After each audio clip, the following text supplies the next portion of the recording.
I don't know if you can see them behind me. They're two large spruce trees. They're tall, and one of them last night, these are my trees, but one of them last night got hit by lightning.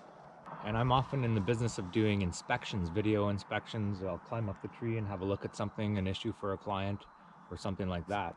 So this tree here, it lost a big chunk of bark on it, and it obviously sustained some damage. So I'm going to go up that tree and I'll do my video inspection of it while I'm up there, and just to give you an idea of sort of what I can do or what I would do.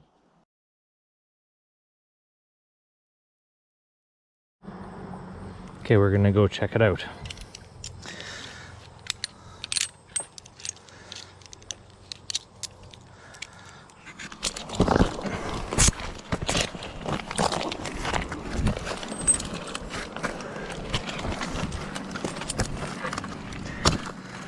So I'm in a big monster spruce, and when you climb, when you tie in, of course you should be around the main stem. That's when you're at your working point.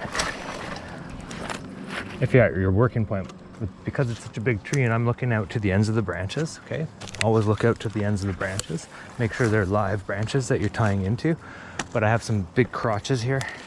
Spruce tree's crotch is really strong. And what I do is I make sure it's over at least one other limb, so that if something were to go wrong, if for some reason there was something wrong with that limb and I didn't know, maybe it was damage on the top or something that you didn't see from the ground or from below, and it did for any reason give, there'd be a backup branch for your rope to catch. It's really difficult when you're ascending a spruce to keep it around the main stem all the time. And if you want to do it quickly and efficiently, you could look for big limbs and just go up like that, like I'm doing right now. So I'm gonna tighten up my slack. Okay. And then as I look up, I see a couple more big ones, and you could keep going. Once I get up into the skinnier stuff, then I'll start to tie up around the main stem when I start bouncing around, having a closer look at what's going on here, which is quite sad looking. So let's go up higher. I don't really need to get any higher than that. I can see where the bark started to come off. We're almost there. So when I get to that point of origin, to make it sound really impressive, but in other words, where I get to where that nasty scar on the tree stops, I'm going to just tie in around the main stem and start going back down, checking it out. So here I am. Look at that. That's where it started. By the look of it. Or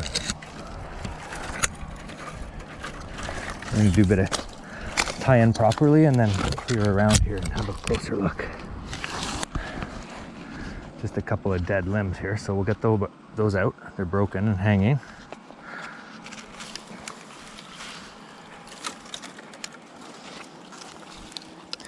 Ultimate and hasslesome. We're gonna now get to exploring what's wrong with this tree, what happened.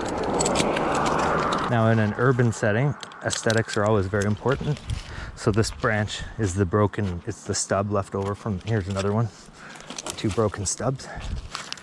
I'm just gonna leave them in this tree because it's natural, though it's the way it's supposed to be. And it doesn't necessarily make it better to cut it down at the stem, because then you're opening up the vector point for infection very close to the stem. This will just dry off, and eventually when the tree's finished cutting off the branch itself, it will fall off, it will self-prune, and by then callus wood will have developed in this area. And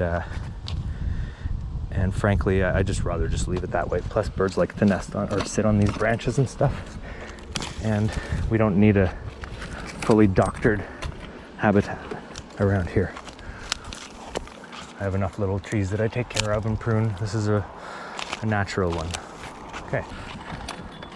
I've seen trees that have been hit by lightning that were completely shattered and had to come down because their structure was completely destroyed.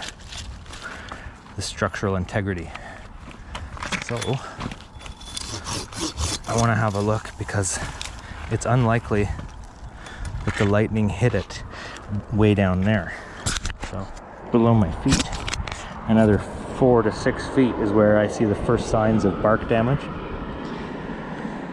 And then I still have 20 feet above me. Lightning comes from the sky.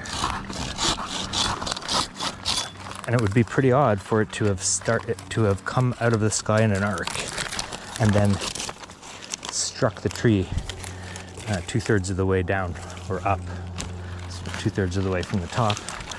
It must have hit the top and tracked through and popped out there. And that's what happens to lightning. It's electricity, it tracks through. Oh, you can see it now. You can see the track here, it's oozing. You see the track, it's not as obvious, but it's spiraling around the tree. So what happens when lightning hits? It touches its electricity and it goes shooting through down to the ground as quickly as it can. So what it does is it conducts itself through the water in the tree, the moisture, the liquid in the tree. And as it does that, because it's extremely high voltage electricity, it boils that liquid and bursts the cells that the liquid is in, that contain the liquid. And I've seen it get very deep depending on the severity of the strike. It can blow the whole tree apart. I've seen trees like exploded, and you don't see black. You just see, just like what we've been looking at, exploded fibers. And there's never any burn marks. It's not really how it works. So because this thing got hit by lightning, it would have had to have hit it at the top. And then it tracked itself down. And it looks like we were lucky, or the tree was lucky. Pitch stick coming out. There's a mark, there's a track mark, and it runs down. And it goes higher, way up. I'm gonna have to go up higher and see if there's any exploded fibers up there.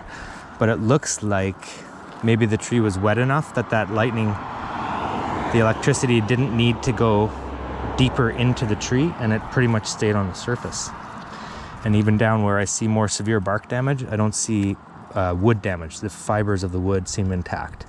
So that means the structural integrity of the tree hopefully is still good, because I love this tree and it's one of a pair.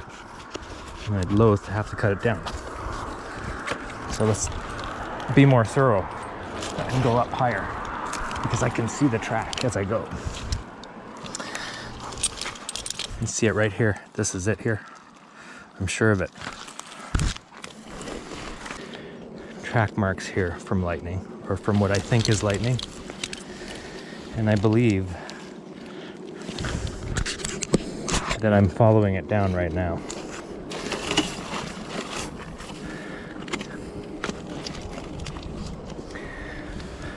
And I see a clear discoloration as I go down here. But it doesn't look like it's breached even made its way through the bark at this point.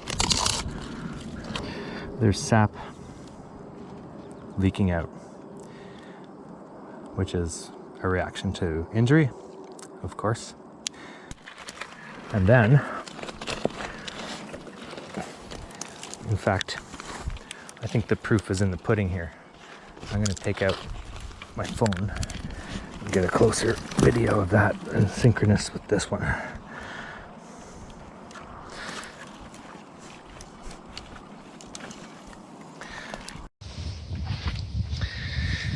Okay, here's the part where I didn't really want to see. I climbed past it before, which is probably a good thing. Let's go look.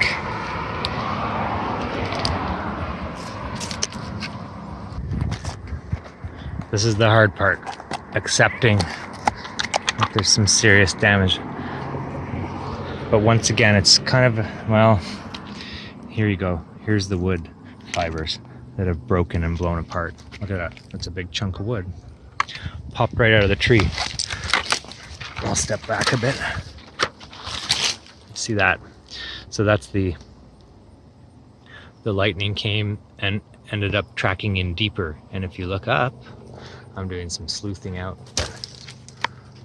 There it is. There's a large aspect ratio limb right here. Here's a better shot. See that big limb coming off?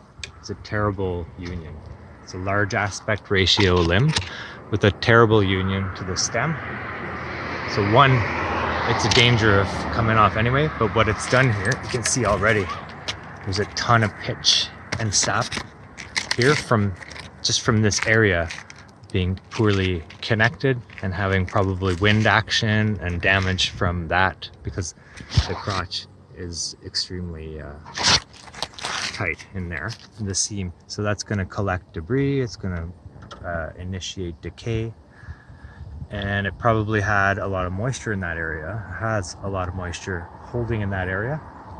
So when the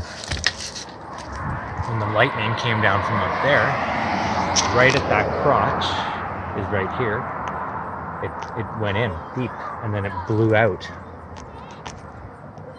I don't know, 2 feet farther down. And as it blew out, it took out the wood with it. That's the, it boiled.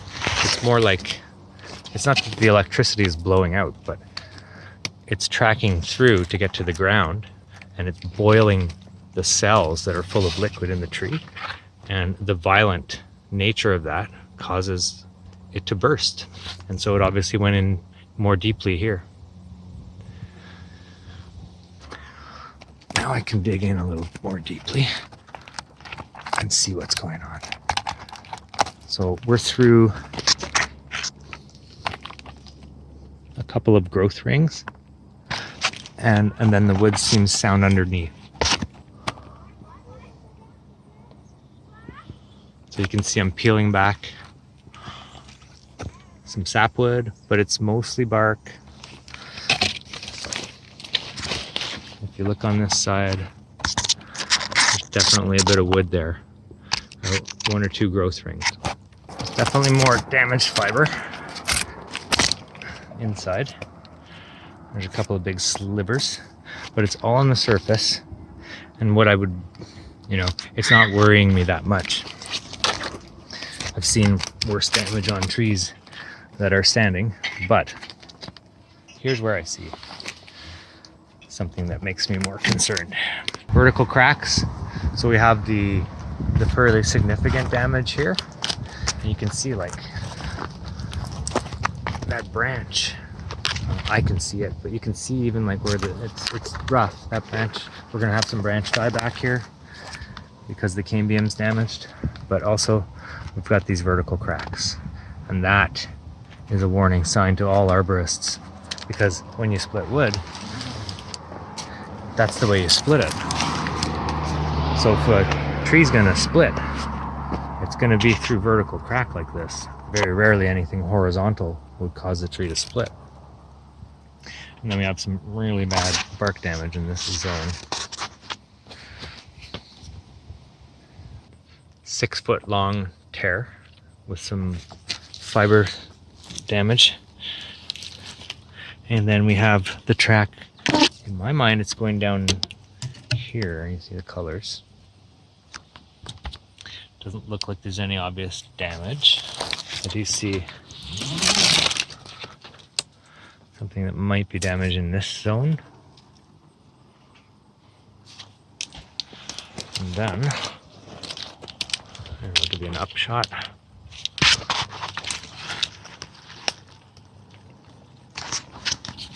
Let's head down further. Almost there now. So there, we've seen the evidence. So basically what you can do in these situations, it's a really nice tree. I don't want to get rid of it. It has some damage, but I've seen the evidence and I'm willing to accept the risk. So this is the kind of thing we would do with a client, is you do the inspection and you can make suggestions, but ultimately it's still your decision or the client's decision in the end, what they're going to do with that tree and how precious it is to them. So to me, it's too precious to cut down that tree because there's a bunch of bark missing off of it. The cracking and the structural issues or damage that has occurred seems superficial to me, relatively. The bark missing isn't great, but I'm going to leave the tree. I've done a risk assessment, so yes, we have a road behind us. I'm not really concerned about it falling that way, and it can't reach our house. And I'm willing to take a chance on the garage if it does decide to crash onto the garage.